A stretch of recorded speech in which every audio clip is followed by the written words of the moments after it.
11 क्रमांक चित्राताई वाघ. धन्यवाद सभापती महोदय. महिलांचा बरेच वर्ष दुर्लक्षित असलेला आणि अतिशय महत्त्वाचा असा प्रश्न या ठिकाणी सभागृहाचं लक्ष वेधू इच्छिते, ते म्हणजे महिलांची स्वच्छतागृह. आजही कामानिमित्ताने किंवा इतर कारणाने बऱ्याच महिला या घराबाहेर प्रवास करत असतात आणि त्यावेळेला स्वच्छतागृहांचा अभाव हा फार मोठ्या प्रश्नाला त्यांना सामोरं जावं लागतं. डायबिटीज हा काही ठराविक वयामध्ये आता उरलेला नाही आणि त्यामुळे त्यांना सारखं लघवीला जाणं आणि त्यासाठी शौचालय उपलब्ध नसणं ही फार मोठी दुरावस्था आहे. शहरामध्ये तर आणखीन वेगळे प्रश्न आहेत, पण राज्यामध्ये फिरताना हे आम्हाला पावलोपावली जाणवतं. सरकारने GR काढले, सरकारने परिपत्रकं काढली.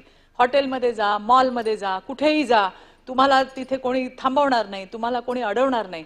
पण सर्वसाधारण महिला सभापती महोदया हॉटेल्समध्ये जाण्याची हिंमत करत नाही आणि जी शौचालयं त्या ठिकाणी आहेत ती इतकी दुरावस्थेत आहेत.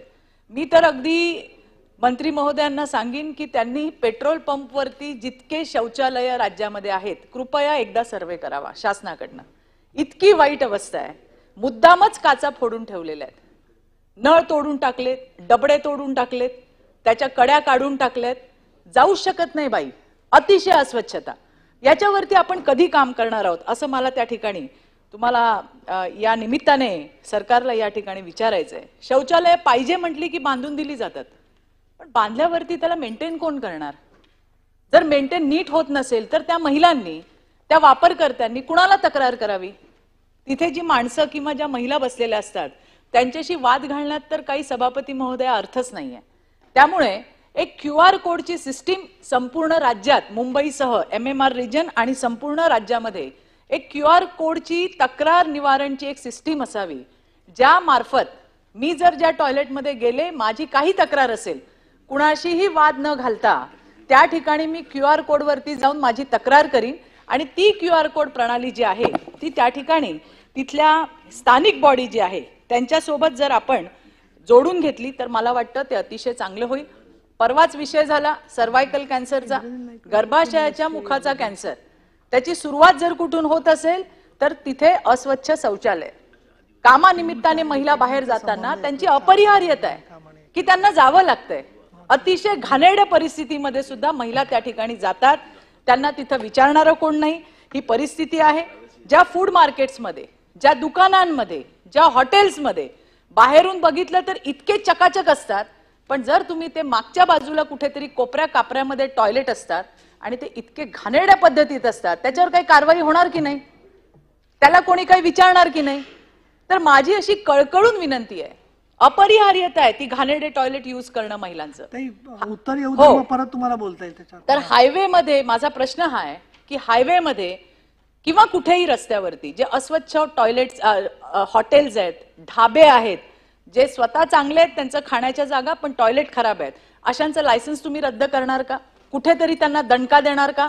तर ते वटणीवरती येतील आणि त्यांच्या हे लक्षात येईल की फक्त चांगलं खाणं देऊन जमणार नाही, टॉयलेट सुद्धा स्वच्छ ठेवले पाहिजे. हा राज्याचा प्रश्न. त्याच्याच बरोबरीने मुंबईचा सुद्धा मोठा प्रश्न आहे. 1820 महिलांमागे, मुंबईमध्ये सरासरी 1820 महिलांमागे एक शौचालय. तिथे आता वस्तीचे शौचालय. 2023 मध्ये त्या ठिकाणी अश्विनी भिडेताई, आशिष शर्माजी, इक्बाल चहलजी यांच्यासोबत सततच्या बैठका झाल्या आणि त्यावेळेला वस्तीमध्ये असणारे पे अँड यूजचे जे टॉयलेट्स आहेत ते स्थानिक मंडळांना चालवायला दिले जातात, परंतु त्यांच्या मेंटेनन्सचा खर्च खूप असतो. त्यामुळे तो खर्च कमी करण्यासाठी प्रयत्न करायला हवे. हे वस्ती शौचालय जे आहेत त्याला लाईट आणि पाणी सुनीलजी कमर्शियल रेटने देतात आणि ते त्यांना परवडत नाही. एकतर ते वस्ती शौचालयाचे लाईट बिल, पाणी बिल BMC ने भरावे किंवा त्यांच्या रेटमध्ये सवलत द्यावी, अशी सुद्धा त्या ठिकाणी एक मागणी आहे.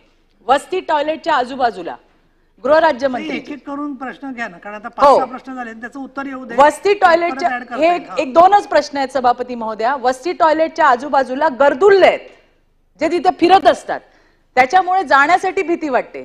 पोलिसांची गस्त तिथे आपल्याला वाढवता येईल का? सभापती महोदया, तुमच्या वतीनेही महिलांना मुताऱ्यांची सोय मोफत असायला हवी हो. त्याचे पण पैसे घेतले जातात. त्यांची सेफ्टी आणि तिथे त्या ठिकाणी स्वच्छता बघायला हवी, ही सुद्धा या ठिकाणी मागणी आहे.